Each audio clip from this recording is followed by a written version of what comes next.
Wallingford, in the shadow of the castle, Matilda's faction, commanded by her son Henry, proved it was still willing to fight King Stephen for the crown. But after 15 years of conflict, both sides had had enough. So, they made a deal. Matilda would surrender her claim to the throne on condition that when Stephen died, her eldest living son Henry would succeed him. A year later, he was crowned King Henry II and proceeded to grow the kingdom into the mighty Angevin Empire.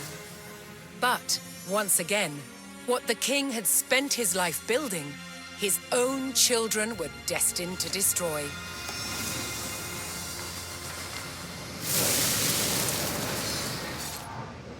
King Henry II had 4 surviving legitimate sons, and he planned to divide up his kingdom between them. But they fought bitterly for dominance. Against the odds, Henry's youngest son, John, became king.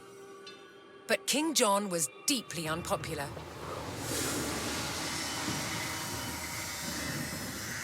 He lost huge swathes of the Angevin Empire gained by his father, then failed to reclaim them in expensive battles, paid for by taxing his subjects. Eventually, England's barons could take it no more. They forced John to agree to a charter that restricted his power, the Magna Carta. But he went against his word.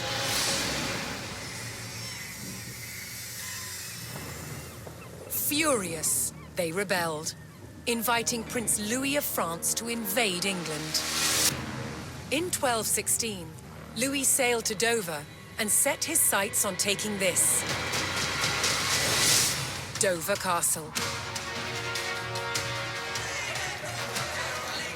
Held by forces loyal to King John, it was commanded by Hubert de Burgh. He described the castle as the key to England. He was right. If it fell to the French, so would the kingdom.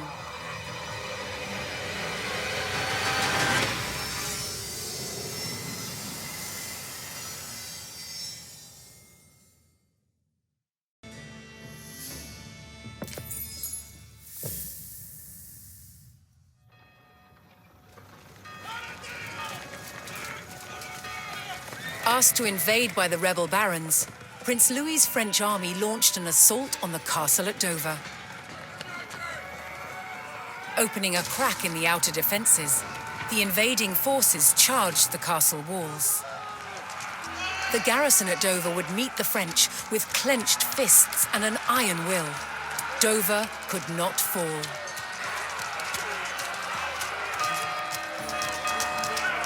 Commander Hubert de Burgh rallied his men to hold back the French and defend the castle.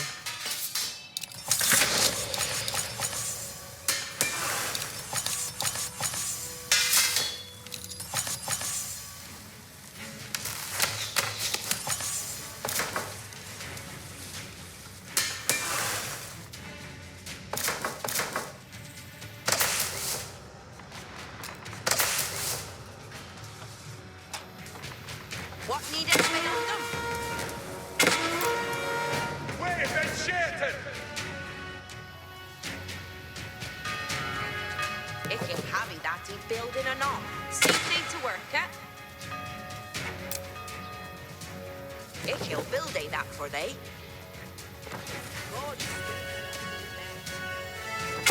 Harita, what needeth worker? Building they that? What needeth be undone? And Seely he builded thing. What needeth be undone? It's in shaken news!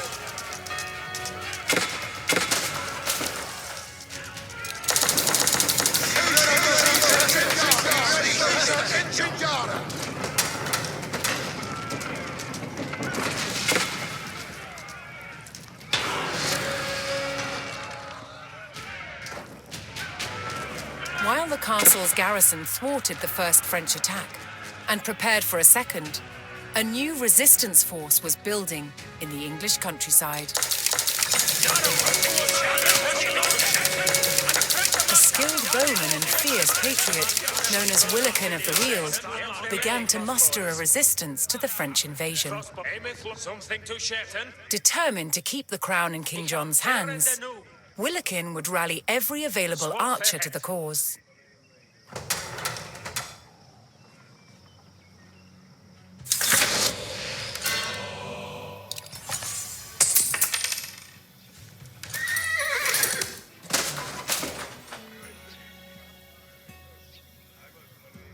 Sage engines out. When they hit.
With his bowmen assembled, Willikin planned to ambush the French siege engines on their way to the enemy camp. Tendeth well, test us.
Get to the ready for Hestes. See they to Baron. But when then we suckers. Any other gun they to push him. Stirende away, Allah. See they to Baron. Better, Tulkas, better. Any anagandi to pushen. Stirende away, Allah.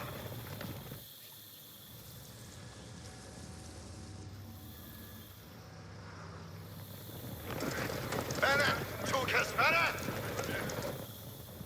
Sithe to Baron.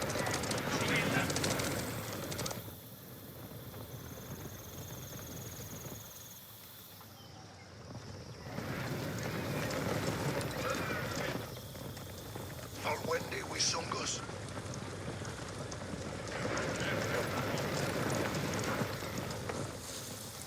Hirende Hesta. Habit and shut our way.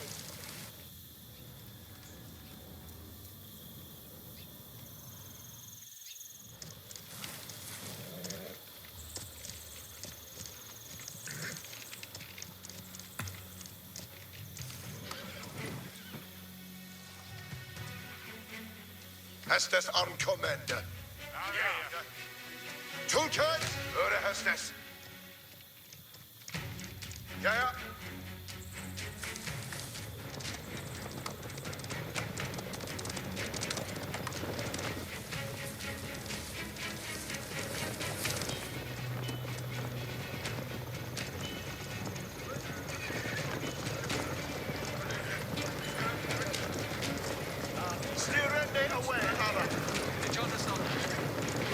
Some French reinforcements made it to their siege camp, adding more numbers to their next attack on the castle. Sithe to Baron.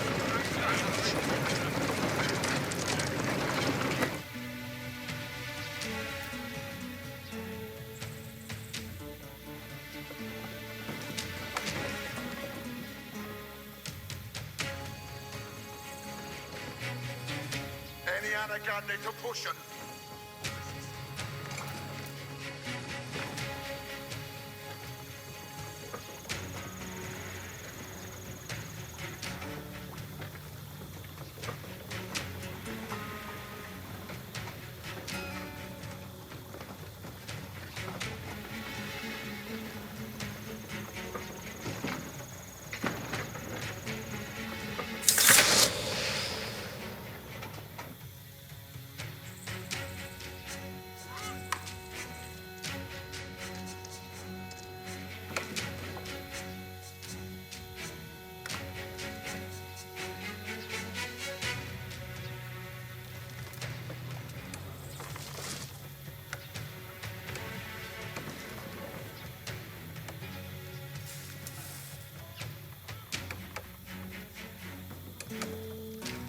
Boa is the boon.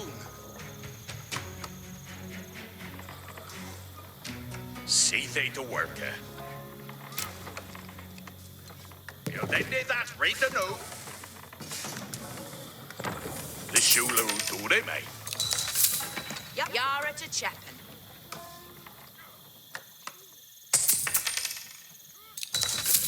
Alita, what needeth work? Safe to Hestes. That Shepherstone shall be hammer.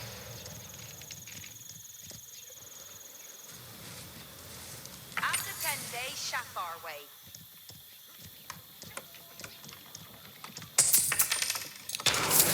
Sweet, now where it then? One to ship and day.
The tenacity of Hubert de Burgh's loyal soldiers forced Prince Louis and the rebel barons to abandon their siege at Dover.